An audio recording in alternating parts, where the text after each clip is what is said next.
Aloha, testing 1, 2, 3. A massive welcome back to all you good people at our shared home, the Donghua family channel. At the end of the last episode, we witnessed a Big Bang event called Han Li's core formation, an incident that shook the three realms to their core, so earth-shattering that even birds flying by would just drop out of the sky. But behind that epic-looking phenomenon was a whole process where our main character almost got himself deleted. No joke, this whole out with the old, in with a new upgrade from gold core to nascent soul was riskier than investing in crypto during a market crash. His meridians went haywire, and the pain was next level, feeling like 1,000 ants were pole dancing inside his bone marrow. But, with a never-say-die attitude and a hearty buff from the miraculous 9-Ben's spirit ginseng, our boy Han Li gritted his teeth and endured it. But wait, this game isn't that easy.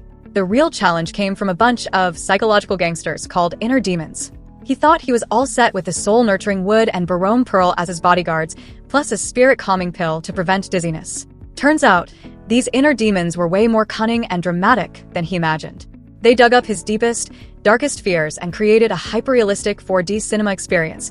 His hometown getting wiped clean, his parents and little sister in mortal danger, his own cultivation being wiped out, the secret of his little bottle being exposed, and being hunted by the entire cultivation world like a debt collector.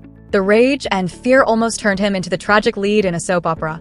Luckily, just as he was about to be toast, his collection of treasures gave him a good slap of reality, helping him smash the illusionary circus. Before he could even catch his breath, the inner demons switched tactics, changing the genre from horror to rom-com. They conjured sweet dreams of family reunions, a fairy tale wedding with the Mrs. Nangong Wan, and even threw in a bonus scene of the Ma sisters and Qin Xiaoqian living under one roof. Then came the vision of him becoming the server master of the Tiannan region and ascending to the spirit realm like a total boss. After who knows how long of getting high on these dreams of happiness and power, Han Li suddenly snapped out of it, successfully escaping the mental trap and officially forming his nascent soul. The moment the little boss formed and shot out from the top of his head, the feeling was magical. He was the nascent soul was him, but the problem was he couldn't control it. The nascent soul was like a carefree newborn baby, goofing around on top of his head, putting his mind in a state of being completely dazed, confused, and utterly flabbergasted. Right at this moment, outside his cave, two old-timers from the Drifting Clouds sect appeared like a couple of nosy neighbors. The white-haired old man cleared his throat for show and said, "I am Chung Tiankuan of the Drifting Clouds sect. Congratulations, fellow Taoist, on successfully leveling up." Inside, Han Li frowned for a second, signaled his assistant Silvermoon to go invisible, and took down the firewall restrictions. He had to deal with these neighbors sooner or later. The blue mist dissipated, opening a path.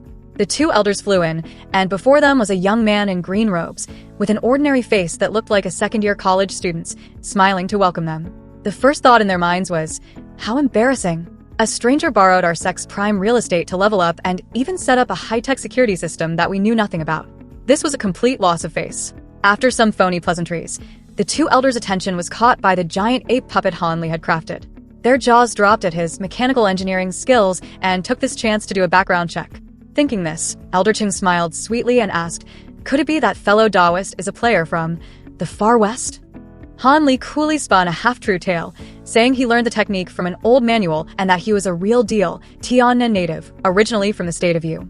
When asked about his age, Han Li's answer nearly made their jaws hit the floor. By my count, I'm probably a little over 200 years old. Reaching the nascent soul stage at over 200 years old. This wasn't a man, he was a prodigy. A future big boss who could stir up heaven and earth. Realizing they had stumbled upon a heavyweight, the two elders exchanged glances and quickly started private messaging each other. The decision was made. They had to sign this talent. Absolutely could not let him get away. Immediately, Chung Tiankuan got serious, as if he were on Shark Tank. If Brother Han is still a solo player, how about joining our team?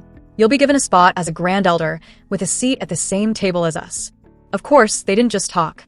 The two sharks started laying out their super sweet deals. No tedious ceremonies, a fixed salary of spirit stones every year, the authority to order disciples around, and most importantly, mentorship from two nascent soul cultivators with hundreds of years of experience to help him avoid unnecessary detours. This offer really hit the spot for Han Li. He had just leveled up, and his experience in navigating the nascent soul stage was practically zero. After a moment of thought, he asked for 3 days to Google it and think it over. After the two elders left, his assistant Silvermoon reappeared in her white fox form and gracefully walked in. Han Li immediately asked for the user manual for the Heaven Void Cauldron. Silvermoon revealed that the cauldron wasn't a fake, but a designer brand, transcendent spirit treasure from ancient times with terrifying power. The key to opening it was to refine the azure tuber flame ice. She also broke the bad news that the cauldron was empty of other treasures except for 2 heaven-mending pills, because the others had taken the chance to jailbreak over the years. But what truly shocked Han Li was Silvermoon's assessment of his mysterious little bottle. She speculated that with its game-breaking ability to accelerate the growth of spirit herbs, the bottle might not be a product of the mortal realm, but rather an import from the upper realms, crafted by immortals. Finally, Han Li asked his advisor Silvermoon for her opinion on joining the Drifting Cloud sect. She analyzed that this move would be beneficial for his level grinding and building his own guild. And so, 3 days later, Han Li officially closed the deal. The 2 elders were as happy as if they'd struck gold. At Han Li's request, all the complicated ceremonies were skipped. He was officially introduced to the core formation cultivators of the sect. Many of them, including his former ancestors like Song Yu, now had to bow respectfully and call him Martial Uncle Han. It was an epic reversal for the history books. Next, Han Li chose a uniquely shaped mountain to build his new condo. He quickly opened up a cave and set up a powerful formation, shrouding the entire area in mist. Once everything was done, he returned to his old herb garden to pack up. But waiting for him there was the graceful figure of Mu Peeling. This once arrogant woman now bowed respectfully, her voice as sweet as honey. Mu Peeling was blind and offended Senior Han many times in the past. I hope Senior will not hold it against me.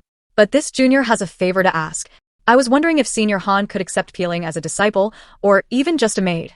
This little girl is willing to serve Senior for life and will never quit halfway. Han Li's story at the Drifting Cloud sect truly begins here. Will he agree to this request to be his lifelong servant? What other tribulations await him on his cultivation path? If you want to find out, what are you waiting for? Smash that subscribe button for the Donghua family channel to catch the next drama. For now, goodbye, and see you all in the next episode.